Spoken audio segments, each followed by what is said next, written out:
जी मेरा एक प्रश्न था कि दान किसे कहते हैं, दान लेने और देने योग्य कौन है, ये किस रूप में तन मन? देखो, सही माने में दान है आवश्यकता की पूर्ति करना। जैसे कोई भूखा आदमी है, उसे भोजन की जरूरत है, अब उसे अन्न दान करो, उसे पवा दो। कोई बीमार आदमी है, उसे औषधि की जरूरत है। कोई सर्दी से कांप रहा है, उसे वस्त्र की जरूरत है। जहां अत्यंत आवश्यकता है और वो असमर्थ है, वहां हम सहायक। जैसे भूखी गौएं हैं, उनकी व्यवस्था नहीं, उनकी व्यवस्था कर दो। दान का सही तात्पर्य है अत्यंत आवश्यकता की पूर्ति। भूखे को अन्न देने में विचार करने की जरूरत नहीं।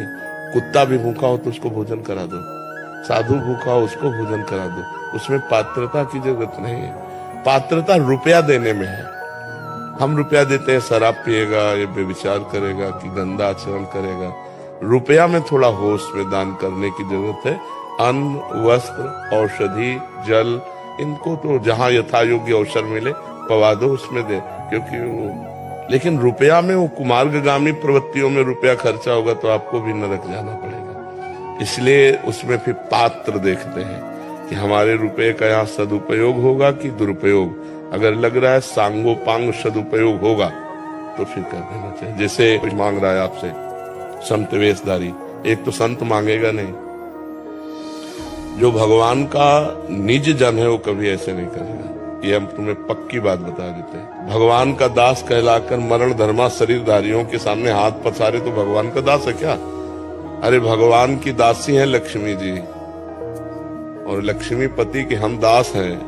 कि हमें जो आवश्यकता होगी वो प्रभु देंगे, तुमसे क्या मांगने की जरूरत है। तो भगवान का भक्त या कोई संत या सन्यासी, मुझे तो नहीं लगता जो असलियत में सतमार्ग में चलता है, उसका लक्ष्य तो भगवान है, तत्व ज्ञान है। वो रुपया के लिए, न औषधि के लिए, न यात्रा के लिए पैसा मांगेगा नहीं। लेकिन अगर कोई वेशधारी आपसे रुपया मांग रहा है कि हमें तीर्थ यात्रा के लिए या यज्ञ कराने के लिए या इसके, तो आप स्वतंत्र हैं ना कहने में। बिल्कुल डरिएगा नहीं कि हमारा कुछ अहित हो सकता है, कुछ नहीं अहित हो सकता।